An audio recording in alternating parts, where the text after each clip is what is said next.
Jalani kehidupan kekristenan kita. Kita tidak boleh sedikit pun kita lengah.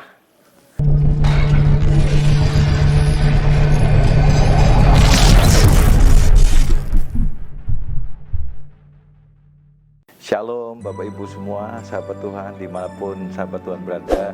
Terima kasih kita jumpa kembali di dalam A Few Minutes with God, di mana suatu konten di dalam Grimis Channel Ministry yang dapat saya bawakan. Saya Samuel Effendi. Tentunya semoga tidak asing bagi Bapak Ibu semua. Saat ini saya percaya dimanapun kita berada, Tuhan Yesus Kristus akan selalu memberkati kita semua. Amin.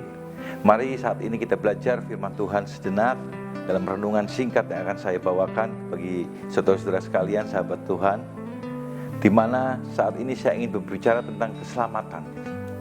Kita tahu anak-anak Tuhan, kita semua telah dipilih oleh Tuhan. Kita harus percaya dengan yakin, dengan iman bahwa hidup kita saat ini telah diselamatkan.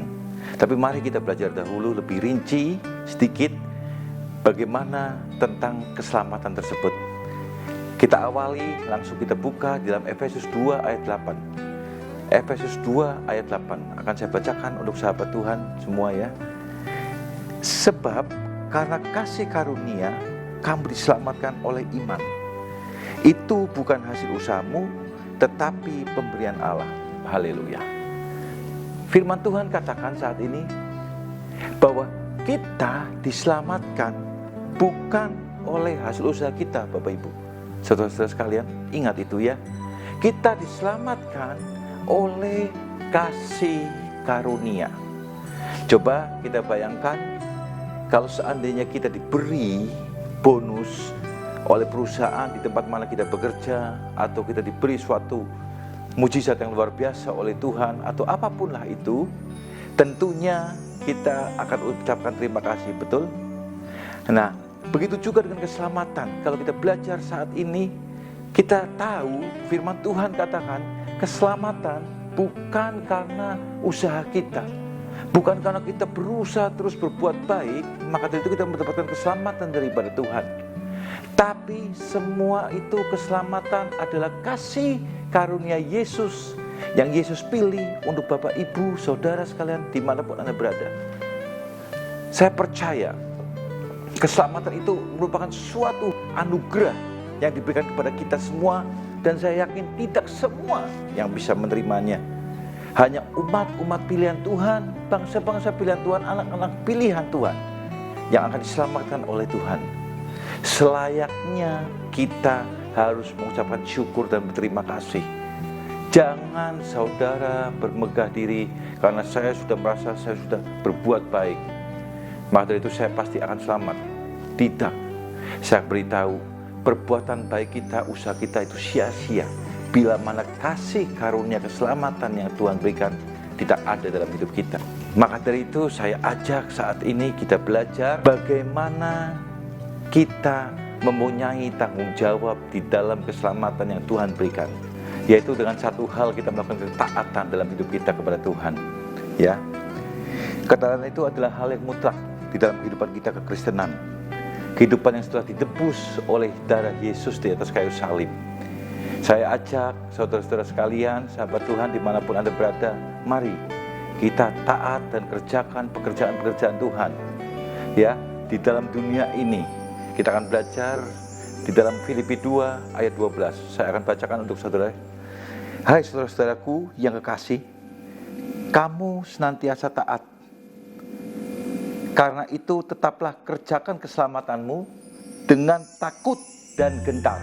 Saya garis bawahi ya. Dengan takut dan gentar. Bukan saja seperti waktu aku masih hadir, tetapi terlebih pula sekarang waktu aku tidak hadir. Jelas dikatakan dalam Filipi 2 tersebut, di mana Rasul Paulus menuliskan surat kepada jemaat Filipi, mengingatkan kepada jemaat Filipi bahwa tetap kita sebagai anak-anak Tuhan harus senantiasa taat dan mengerjakan keselamatan tersebut dengan takut dan gentar. Ketaatan yang kita jalani saat ini haruslah kita jalani dengan takut dan gentar. Saya ulangi, saya pertegas kata-kata ini, sahabat Tuhan, saudara-saudara sekalian, karena ini sungguh sangat penting. firman Tuhan saat ini, di mana kita diingatkan bahwa keselamatan itu bukan berarti kita diberi oleh Tuhan cuma-cuma dan terus kita bisa santai, tapi kita harus punya tanggung jawab yang besar dalam pekerjaan keselamatan tersebut dan menjaga keselamatan tersebut. Ya, selama perjalanan hidup kita ada tanggung jawab yang harus kita lakukan, yaitu apa? Tidak lagi kita hidup menuruti keinginan daging, ya, melainkan harus hidup menurut roh. Sebab keinginan daging adalah perseteruan terhadap Tuhan. Dan tetaplah mempraktikkan kasih kita kepada sesama. Orang-orang yang sudah diselamatkan mutlak, harus mutlak. Saya katakan ya, Bapak Ibu semua, saudara-saudara sekalian, kita anak-anak Tuhan yang sudah diselamatkan oleh kasih karunia-Nya harus mutlak memiliki cara hidup yang berbeda dengan dunia. Saya harap kita semua mengerti saat ini. Renungan firman walaupun singkat saya bawakan, saya percaya saudara sekalian, Bapak Ibu semua dimanapun saudara berada, kerjakan keselamatan itu dengan terus kita taat, dengan takut dan gentar. Maka dari itu, marilah kita pisahkan hidup kita dengan dunia ini. Kita lakukan segala keinginan, kehendak, rancangan Tuhan, bukan keinginan daging kita, tetapi yaitu apa? Menurut kehendaknya Tuhan. Hidup menurut rohnya Tuhan, Roh Kudus yang Tuhan telah kirim untuk kita semua. Terima kasih sahabat Tuhan. Saat ini saya Samuel Effendi sekali lagi, salam damai. Tuhan Yesus memberkati saudara sekalian. Haleluya, amin.